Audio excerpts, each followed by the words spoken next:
Hello friends, चलिए देखते हैं next topic. Energy stored in a capacitor. बहुत इंपॉर्टेंट टॉपिक है। चलिए शुरुआत करते हैं। देखिए, जब भी किसी कैपेसिटर को चार्ज किया जाता है तो चार्ज करने में कुछ वर्क डन किया जाता है और यही वर्क डन उसमें इलेक्ट्रोस्टैटिक पोटेंशियल एनर्जी के रूप में स्टोर्ड हो जाता है, जिसकी कैलकुलेशन हम कैसे करते हैं। हम कैपेसिटर की दूसरी प्लेट से पहली प्लेट तक चार्ज को ले जाने में किए गए वर्क डन से कैलकुलेट करते हैं। यानी कि अगर आपको जाननी है कि कैपेसिटर में एनर्जी स्टोर्ड कितनी है तो उसके लिए आपको क्या करना पड़ेगा। आपको प्लेट टू से प्लेट वन तक चार्ज को ले जाने में कितना कार्य करना पड़ रहा है, कितना वर्क डन करना पड़ रहा है, वो आपको कैलकुलेट करना पड़ेगा। वो वही वर्क डन का अमाउंट जो है, वही जो कार्य का जो वैल्यू है, जो वर्क डन है, वही एनर्जी स्टोर्ड के रूप में आपके पास मिलेगा। अब प्रश्न ये उठता है कि प्लेट टू से प्लेट वन में चार्ज को हम कैसे ले जाएंगे। क्या एकाएक एक साथ पूरा का पूरा चार्ज ले जाएंगे? जी नहीं।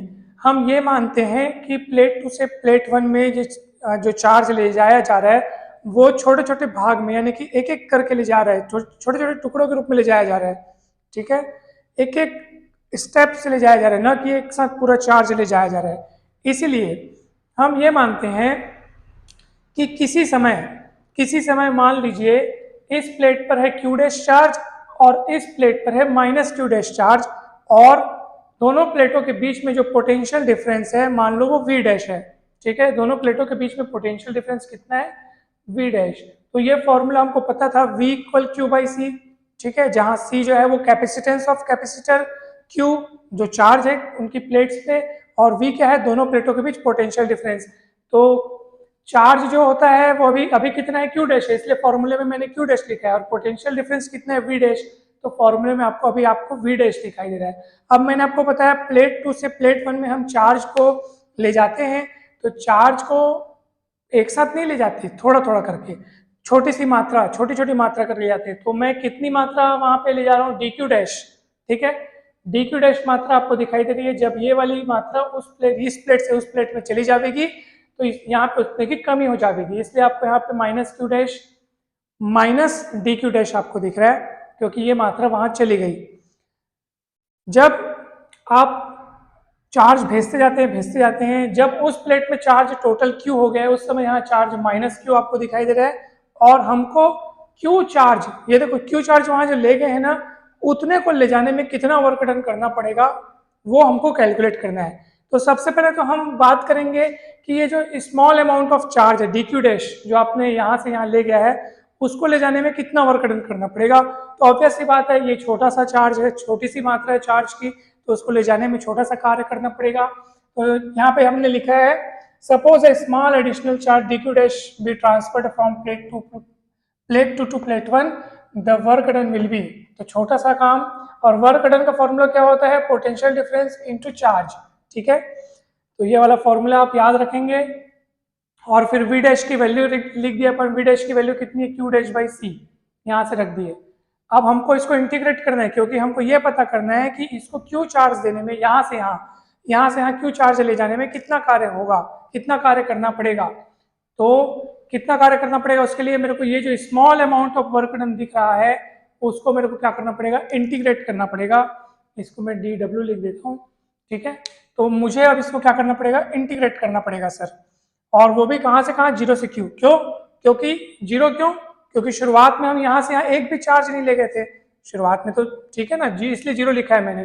फिर धीरे धीरे ले जाते गए, और टोटल कितना चार्ज हो गया? जाके टोटल कितना हो गया? क्यू चार्ज हो गया, इसलिए यहाँ पे अपर लिमिट के रूप में आपको क्यू दिखाई दे रहा है। और फिर आपने डी डब्ल्यू का यहाँ से ये वैल्यू यहाँ पे रख दिया। ठीक है, डी डब्ल्यू का वैल्यू यहाँ से रख दिया, और उसके बाद बस आपको इंटीग्रेट करना है। ये 1/c बाहर निकल जाएगा, क्यू डैश का इंटीग्रेशन हो जाएगा, क्यू डैश के रिस्पेक्ट में कर रहे हो आप, तो हो जाएगा क्यू डैश स्क्वायर बाई 2। क्यों? जब x का इंटीग्रेशन x के रिस्पेक्ट में करते हैं तो x स्क्वायर बाई 2 होता है, तो क्यू डैश का इंटीग्रेशन क्यू डैश के रिस्पेक्ट में करेंगे तो क्यू डैश स्क्वायर बाई 2 हो जाएगा। अब क्या करते हैं पता है, क्योंकि ये फाइनाइट इंटीग्रल है, तो ये जो लिमिट्स है ना, वो इंटीग्रेशन करने के बाद ये ब्रैकेट लगाकर हम ऊपर नीचे लिख देते हैं, लोअर लिमिट अपर लिमिट। और बारी बारी से अब उस क्यू डैश के जगह पे अपर लिमिट क्यू रखेंगे तो ये हो जाएगा क्यू स्क्वायर बाई टू। फिर हम माइनस करके उसी क्यू डैश के जगह में लोअर लिमिट रखते हैं जीरो, तो जीरो स्क्वायर बाई टू यानी जीरो हो जाएगा। इंटीग्रेशन करने के बाद वो जो वेरिएबल है उसके जगह अपर लिमिट फिर माइनस लोअर लिमिट करके रखते हैं, तो ये जीरो तो जीरो है और उसके बाद बचेगा कौन, यहाँ पे बचेगा क्यू स्क्वायर और नीचे टू सी। ये जो वर्क डन है आपका यही उस कैपेसिटर में एनर्जी के फॉर्म में स्टोर्ड हो जाता है, जिसको हम U से डिनोट करते हैं 1/2 क्यू स्क्वायर सी, या इसको क्यू स्क्वायर बाई टू सी आप लिख सकते हो।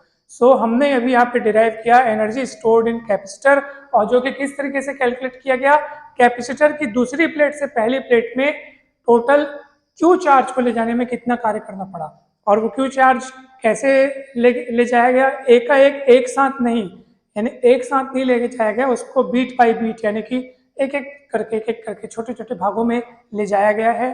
और इसीलिए हमने पहले स्मॉल वर्क डन कैलकुलेट किया, देन उसको इंटीग्रेट किया, तब मेरे को टोटल वर्क डन यहाँ पे मिला हुआ है। आप एक बार अच्छे से देखिए इसको, कहीं आपको डाउट हो रहा है तो पूछ सकते हैं आप, कहीं पे भी कोई डाउट होगा तो जरूर आप पूछ सकते हैं। मैं एक बार जल्दी से 1 मिनट में रिवाइज करवा देता हूँ।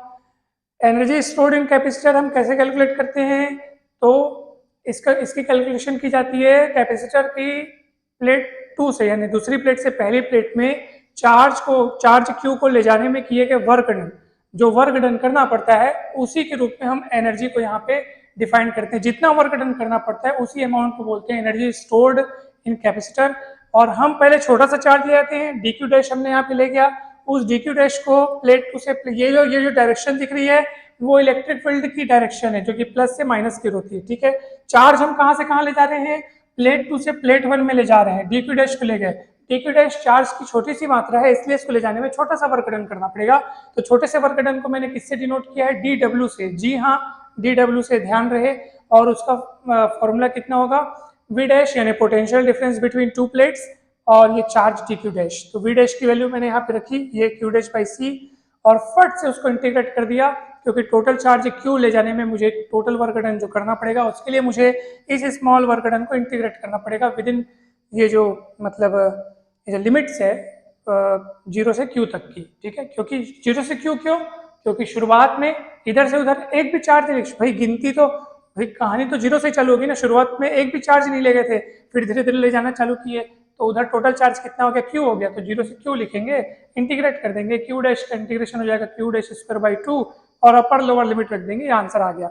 अब मैं आपको ये जो u का वैल्यू हम लोग निकाले हैं, कितना निकाले हैं, क्यू स्क्वायर बाई टू सी, इसको हम लोग 2-3 फॉर्म्स में और अलग अलग तरीके से लिख सकते हैं।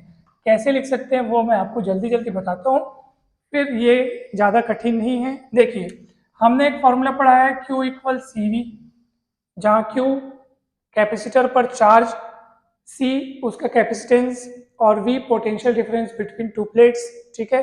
तो आप वहाँ पे अगर उस फॉर्मूले में Q के जगह पे अगर CV रख देंगे तो क्या हो जाएगा बताइए, U इक्वल, देखो पहले जो लिखा है मैं एक बार लिख देता हूँ, ये लिखा है Q के जगह CV रखो तो ये हो जाएगा CV होल स्क्वायर, क्योंकि स्क्वायर है, और अपॉन C हो जाएगा half C square V square upon C, एक एक C कटेगा तो आंसर आएगा आपका हाफ CV स्क्वायर।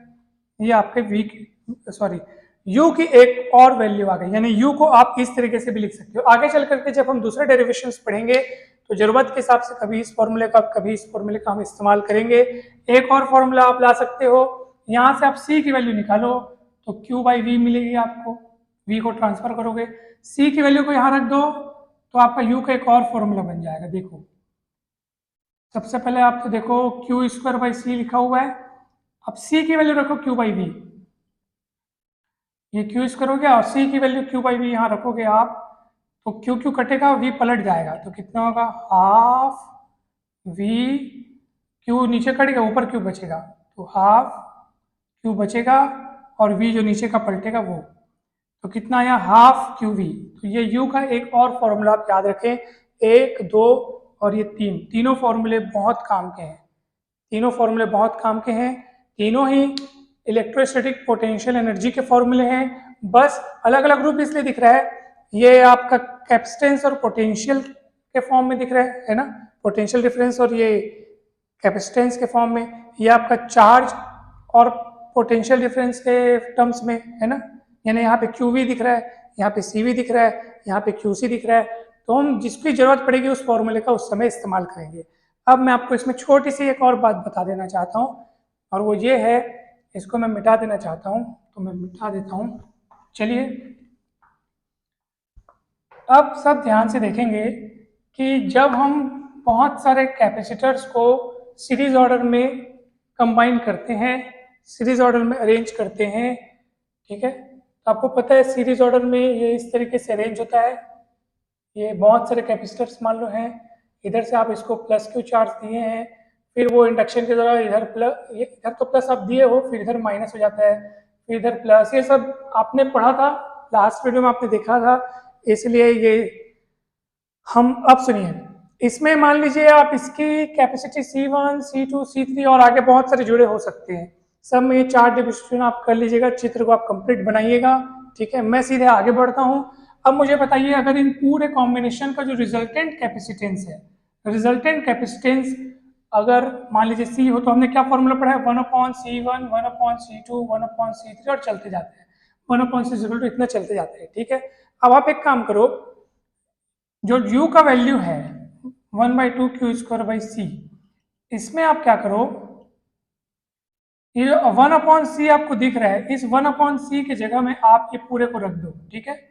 Q² है, नीचे 2 है, और जो बटे में C है, ये 1/C की वैल्यू इतनी रखो, तो कितना मिलेगा, 1/C1, 1/C2 चलते जाएगा, ठीक है। देखो इसको हम लोग ऐसा भी लिख सकते हैं, हाफ Q²/C को आप ऐसा भी लिख सकते हो, कैसा, ये देखो ऐसा, Q²/2 इंटू 1/C करके लिख सकते हो आप इसको, है ना, और ये Q²/2 अपनी जगह है, और 1/C की जगह इतना लिख दिया। अब सबको अंदर इंटू करो, तो क्या हो जाएगा, हाफ Q²/C1 वैसे हाफ, या डायरेक्ट हाफ Q² कितना होगा, C2, और ये चलते जाएगा। अब ये कौन है, ये तो पूरा का पूरा इसी फॉर्मूले के जैसा दिख रहा है, आप देख लो, Q²/2C, यहाँ दिख रहा है Q²/2C1, यानी ये कोई और नहीं, ये कौन है, U1, ये कौन है, U2, क्योंकि 1 दिख रहा है, यानी ये पहले कैपेसिटर में स्टोर्ड एनर्जी, दूसरे कैपेसिटर में स्टोर्ड एनर्जी, और ये यूं ही चलते जाएगा जितने कैपेसिटर सबके लिए। यानी हमने यहाँ पे क्या सीखा कि जब कैपेसिटर्स को सीरीज ऑर्डर में जोड़ा जाता है तो रिजल्टेंट पोटेंशियल एनर्जी उन सभी की पोटेंशियल एनर्जी का सम होती है। वैसे ही अगर आप पैरेलल ऑर्डर में जोड़ेंगे कैपेसिटर्स को तब भी यही होगा, ठीक है। चलिए मैं इसको मिटाता हूं।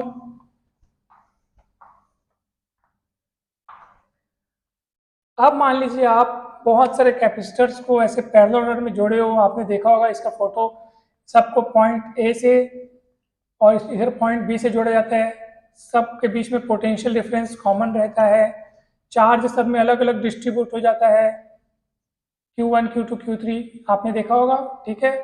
जिन्होंने सीरीज ऑर्डर और पैरेलल ऑर्डर और कैपेसिटर्स का सीरीज और पैरेलल ऑर्डर नहीं देखा है वे जरूर पिछले वीडियोस जरूर देखें, डिस्क्रिप्शन बॉक्स में आपको उनका लिंक दिख जाएगा, आप उनको जरूर पढ़ें तो आपको बहुत अच्छे से समझ में आएगा।